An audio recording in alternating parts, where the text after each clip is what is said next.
সহকর্মীদের সাথে বিরোধ আর পুলিশের উচ্চ পর্যায়ের প্রভাবে স্ত্রী মাহমুদা খানম মিতু হত্যা মামলায় ফাঁসানো হয় সাবেক এসপি বাবুল আক্তারকে, এমন দাবি করেছেন তার আইনজীবীরা।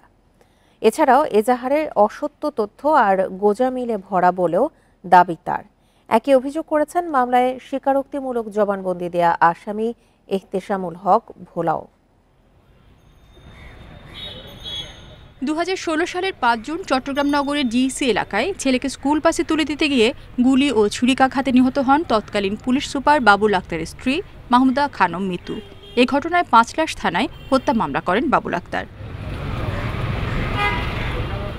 এর 3.5 বছর পর আদালতের নির্দেশে মামলার তদন্ত শুরু করে পিবিআই। স্ত্রী হত্যায় জড়িত অভিযোগে 2021 সালে গ্রেপ্তার হন বাবুল আক্তার।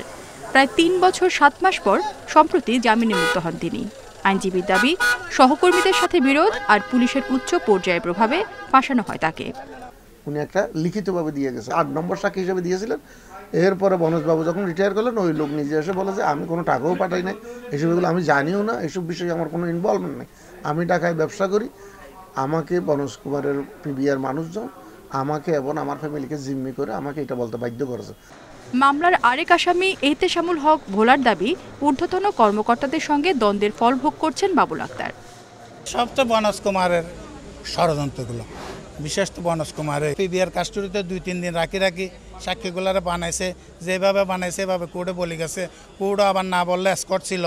রাষ্ট্রপক্ষ বলছে, এ ধরনের চাঞ্চল্যকর মামলার আইনি দিক ভালো করে খতিয়ে দেখা দরকার এবং সেটাই করা হচ্ছে।